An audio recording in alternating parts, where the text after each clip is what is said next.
안녕하세요. 이대 서울병원입니다. 이대 서울병원 모아센터가 온라인으로 여러분께 출산 교실을 전해드리고 있는데요. 오늘 드디어 그 마지막 시간입니다. 사랑하는 나의 아이를 처음 품에 안았을 때 여러분 모두 가장 기다리시고 계시는 순간일 텐데요.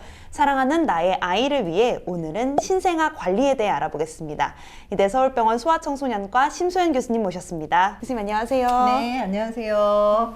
네, 안녕하세요. 저는 소아청소년과 중에서 신생아과를 담당하고 있는 심소연 교수라고 합니다. 만나뵙게 돼서 반갑습니다. 교수님, 그럼 저희 시작하기 전에 네. 신생아가 며칠까지 아이들을 말하는 건지 한번 여쭤볼게요. 부모님들이 생각하시는 신생아는 제 느낌으로는 한 100일 정도를 생각하시는데요. 네. 의학적으로 저희 의사들끼리 얘기할 때는 한 달 미만, 30일 미만 정도를 이제 진짜 신생아다 이렇게 생각하고 정의 내리고 봅니다. 저는 신생아를 키워보지 않은 입장에서 네. 신생아다라고 하면 제일 먼저 생각이 드는 게 오랫동안 잔다. 항상 자고 있다. 그렇죠. 이런 건데 혹시 신생아 수면도 좀 특이점이 있을 거예요, 그렇죠? 그래서 이제 첫 아기일 경우 어머니들이 흔히 말하는 게 우리 아이가 눈을 뜬 적이 있나요? 이렇게 물어보시는 어머니들이 뭐 눈을 안 뜨진 않고요. 그런 질문이 나오시는 이유가 말씀하신 대로 대부분 잠을 자서 그러는 것 같아요. 근데 신생아들은 보통 평균 16시간 안팎 정도는 잠을 잔다고 생각하시면 돼요. 수시로 잠을 자기 때문에 뭐 3-4시간 잠을 자고 또 깨고 또 자고 뭐 이런 패턴을 보이게 되고요. 보통 100일 전까지는 낮잠을 3-4번 정도 잔다고 보면 되고요. 네. 그 이후에는 조금씩 줄어가지고 돌까지는 이제 그게 한두 번 정도, 2번 정도로 이렇게 줄고 그 위에는 이제 낮잠을 하루에 한 1번 정도 그렇게 이제 잔다고 보시면 되겠습니다. 네. 이렇게 자는 순간도 너무 걱정이 많이 되고 네. 이제 울까 걱정도 많이 돼서 옆에 두고 자고 싶은 게 이제 엄마들 마음일 것 같은데요. 신생아는 따로 자는 게 나은가요? 아니면 이렇게 같이 자도 괜찮은가요? 미국이나 외국은 따로 자는 문화가 많은 반면에 네. 우리나라는 같이 자는 문화가 더 많이 형성돼 있고 뭐 그거 전 개인적으로 좋다고 생각합니다. 네. 근데 주의해야 될 것은 본의 아니게 아이가 질식의 위험을 처하게 되는 경우가 있어요. 그러니까 그런 경우에는 본인이 아시고 좀 주의하시는 게 좋고요. 네. 아시는 것처럼 아이는 이제 영아 돌연사라는 게 흔히들 알고 계시잖아요. 그래서 그런 거를 피하기 위해서는 이렇게 뒤집어서 재우는 것보다는 똑바로 눕혀서 재우는 거를 추천을 하고, 저는 이제 같은 방을 쓰더라도 네. 애기 요람을 좀 사용하시는 거를 추천을 드려요. 진짜 잠 이제 잘 때는 요람에다 이렇게 따로 재우면 네. 우리가 그런 뭐 질식의 위험이나 이런 거에서 좀 안전할 수 있겠죠. 흔히 뭐 신생아를 가지신 어머님들이나 아버님들이 말씀하시는 게 우리 애는 등에 센서가 있다. 이거 손을 탔다. 네네. 네, 이런 게 아이들 잠자리에서 버릇되는 습관이라고도 하던데요. 아까도 말했지만 수면을 3-4시간 자고 또 깨고, 그리고 이제 잠 자체가 굉장히 얕게 잤다가 또 깨고 이러는 게 있기 때문에 네. 계속 일어나는 것 자체는 그렇게 이상한 게 아닙니다. 근데 이제 수면 패턴을 확립하는 데 있어서 우리 부모님들이 이제 주의해야 될 게 있기는 해요. 네. 이제 아이가 이제 밤에 잠자기 전에는 충분히 먹여가지고 그래갖고 재우셔야 되고, 자다가 계속 울고 그러는 게 수시로 반복되거든요. 네네네. 아예 잠이 진짜 다 깰 정도로 이렇게 해가지고 안아가지고 얼르고 잠이 다 들면 눕고, 그렇게 되면 아이 수면 패턴의 형성에는 조금 좋지 않은 게 있고요. 네. 보통은 이제 소아과학에서는 어떤 걸 추천을 하냐면, 아이가 막 울더라도 이제 2분 정도 아니면 길게는 5분 정도 좀 기다려 보시는 걸 추천을 해요. 좀 울더라도. 잦아지지가 않고 더 울음이 커진다, 기다렸는데도 안 되면, 그럼 그럴 때는 큰 울음은 이제 안아서 좀 아이가 진정을 시키고, 그리고 잠 자체는 혼자 들 수 있게 그런 식으로 해줘야 이제 스스로 잠드는 법을 아이가 익히게 되고요. 그러면서 수면 패턴이 이렇게 잡히면서 엄마도 편해지고 애기도 편해지고 그렇게 된다고 볼 수 있겠습니다. 신생아 배변도 저는 아직 경험을 해본 적이 없어서요. 그렇죠. 부모님들도 많이 질문하시는 것 중에 하나가 신생아 배변이에요. 그리고 배변일지를 꼼꼼하게 쓰시는 것도 좋은데 아기를 이제 육아를 하다 보면 많이 지치세요. 그러니까 그 배변일지를 반드시 적어라, 제가 뭐 이렇게까지는 말씀을 안 드리는데, 우리 아이의 소변 패턴은 어떤지, 아니면 배변 패턴은 어떤지, 평소의 패턴은 어떤지, 요거를 알아두는 거는 아이가 아플 때를 생각하면 굉장히 중요해요. 네. 가령 신생아는 변의 양상도 다양해요. 어떤 아이들은 조금 단단하고, 어떤 아이들은 물기가 많은 변을 자주 보고, 그리고 횟수도 다양해요. 어떤 아이들은 일주일에 한 2-3번만 보고, 어떤 아이들은 하루에 한 막 6, 7번씩 보고 그거를 우리가 그거 자체만을 가지고 비정상이다 이렇게 얘기하지는 않거든요. 네네. 그러니까 평소에 우리 아기의 변이 어떤 양상이었는지 어떤 뭐 물기는 어느 정도에서 요 정도는 변을 봤더라 이 정도 횟수는 이런 거를 알고 있으면 이 아이가 변 횟수가 평소보다 굉장히 많아졌다. 양도 많아졌다. 물기가 많아졌다. 그러면은 거기에 이제 쫙 먹지도 않고 약간 잠만 자려고 한다. 그럼 이거 조금 탈난 거거든요. 네. 근데 그럴 경우에는 이제 문제가 생겼구나. 그렇게 해서 이제 병원에 오는 좀 기준이 되겠죠. 그렇기 때문에 평소에 패턴을 아는 거는 좀 중요할 것 같습니다. 어머님들이 걱정하는 변 색깔은 진녹색변, 녹색변. 녹색변. 그러면 이거 탈난 거 아닌가 이렇게 생각하시는 경우가 많은데 녹색변이건 황금색변이건 그런 색깔을 띠는 거는 우리 몸에 담즙이 있거든요. 네, 담즙이 네, 네. 생성돼서 그 담즙이 이제 변으로 나와갖고 그 담즙 색깔이 녹색으로 나오거나 황색으로 나오는 거예요. 그러니까 녹색변 자체, 황색변 자체 이거는 그냥 정상변으로 보셔도 됩니다. 되는데 이제 주의해야 될 거는 빨간 변, 그러니까 피가 섞인 빨간 변, 네네. 아니면 하얀색에 가까운 미색변이 있어요. 그래요? 네, 그런 변들은 정상적인 변이 아니거든요. 그래서 네네. 그런 변을 보면 그거는 병원에 반드시 오셔야 됩니다. 신생아 목욕도 한번 네, 저희 네, 모아센터에서 네, 다룬 적이 있는데요. 의견이 좀 다양해요. 뭐 네, 50일까지는 하루에 2번을 시켜야 한다. 그렇죠. 네, 이런 네. 낭설들이 많은데 교수님 이제 전문가로서 얘기해 주신다면 바람직한 목욕 주기는 어떻게 될까요? 소아과 학회에서 보통 추천하는 횟수는 일주일에 3번 정도 하면 적합하다 이렇게 보고 있고요. 이제 너무 목욕을 자주 시켰을 경우에는 애 피부가 좀 건조해질 수가 있어요. 그래서 그런 거는 좀 주의를 해야 되겠고 그렇다고 뭐 매일매일 하루에 한 번씩 하는 거를 그렇게 하시면 안 됩니다. 이렇게 얘기는 하진 않지만 네. 일주일에 3번 정도만 하면 괜찮다 이렇게 생각하시면 될 것 같습니다. 그 탯줄이 이제 떨어지고 나면 통목욕은 이제 해도 됩니다. 통목욕을 할 때 가장 주의할 것은 잠깐 괜찮겠지 하고 애기한테 눈을 떼고 통목욕에 잠깐만 둬도 애기는 사고가 일어날 수 있기 때문에 눈을 떼지 말아야 되는 거 그게 굉장히 중요합니다. 옷 입힐 때도 피부 예민하니까요. 또 뭐 네, 주의사항 그렇죠. 있을 것 같아요. 네네. 그렇죠. 새 옷을 살면 보통 이제 한 번은 빨아서 그렇게 입히시는 게 좋고 그다음에 옷 안쪽에 이렇게 태그가 있는 경우가 있어요. 그러면 그게 좀 까칠까칠해서 피부가 연한 아이들은 상처를 이렇게 일으킬 수도 있으니까 그거는 깨끗하게 제거를 하면 좋겠어요. 그리고 옷을 갈아입을 때는 온도가 따뜻한 상황에서 이제 옷을 갈아입히면 되고요. 그리고 주의해야 될 거는 이제 애기 옷 예쁘게 입힌다고 장식이 많은 옷들이 간혹 있어요. 거기에 막 리본도 있고 끈도 있고 장식이 막 있는 경우가 있는데 그냥 옷은 단순한 게 좋다.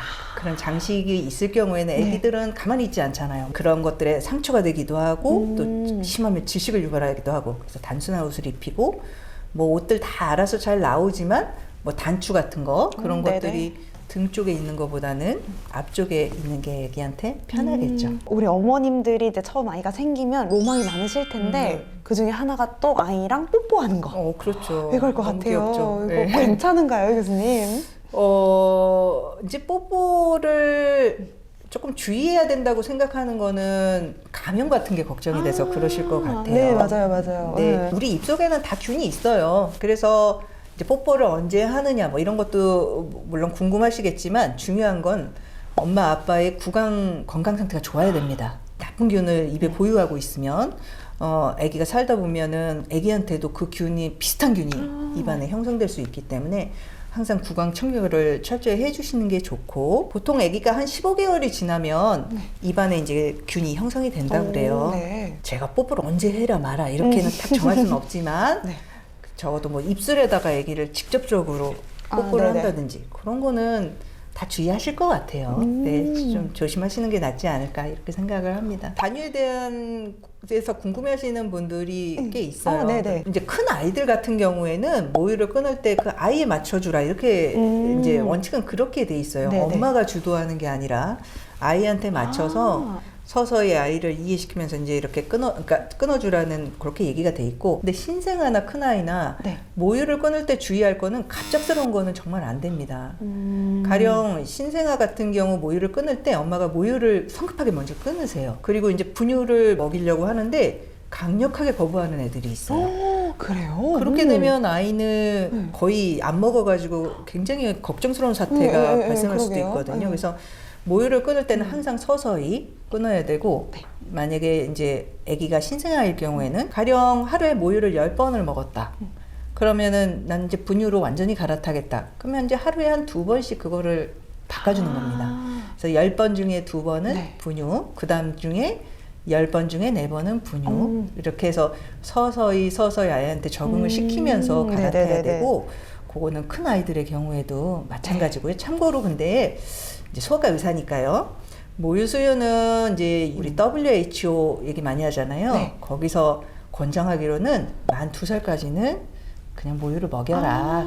이렇게 얘기를 하고 있어요. 그래서 뭐 아기 입장에서는 모유만큼 좋은 음식이 또 없기도 합니다. 아이를 키우다 보면 항상 이렇게 행복하고 좋은 일만 있지는 않을 거예요. 그렇죠. 또 아이가 열이 나거나 뭔가 뭐 건강에 이상이 생길 수도 있을 텐데 열꽃이라는 말이 이번에 제가 처음 들어봤어요. 그래요. 그 열꽃이라는 말이 이제 다른 말로는 폐열. 그래서 신생아의 발진은 대부분은 시간이 지나면 좋아지는 것들. 그래서 큰 아이들의 그런 발진처럼 심각하지 않은 경우가 태반이라는 걸 일단 알고 계셔야 되고요. 근데 이제 문제가 되는 발진이 있어요. 애가 열이 나면서 발진이 난다거나, 열이라고 하면 한 38도 이상을 38도. 말하는데 그러면서 발진이 난다거나, 발진이 이렇게 터질 것 같이 물집으로 동글동글 이렇게 수두 발진 보셨나 모르겠어요. 그런 식으로 그런 발진이 아기들한테도 날 수 있거든요.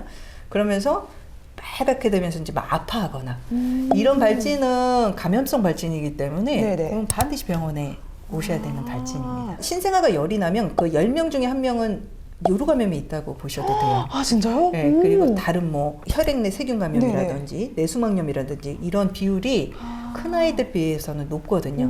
그래서 100일 안 된 아이가 열이 나는 거는 병원에 이제 오시는 게 원칙입니다. 열을 재는 방법에 대해서도 조금 말씀을 드려야 될 것 같은데 보통 고막 체온계 쓰시잖아요. 그렇죠. 애기 그림 그려져 있는 그거. 근데 그 고막 체온계는 6개월이 넘어야 정확성이 좀 있어요. 아 그렇구나. 그 이전에는 좀 고막이 쬐끔하다 보니까 여기다 재는 게 좀 정확성이 떨어져요. 안 들어가요. 안 들어가기도 하고.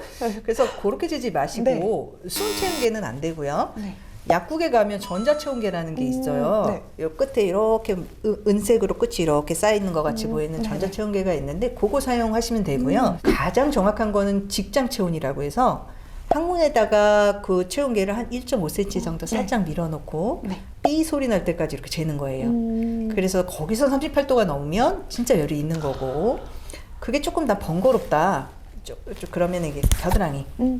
차라리 겨드랑이를 재서 고교에 38도가 넘으면 열이 있다 이렇게 보시는 게 훨씬 정확하니까 사놓으신 고막 체온계는 6개월 이후에 사용하시면 좋을 것 같아요. 그리고 무엇보다도 신생아들은 아프면 먹질 않아요.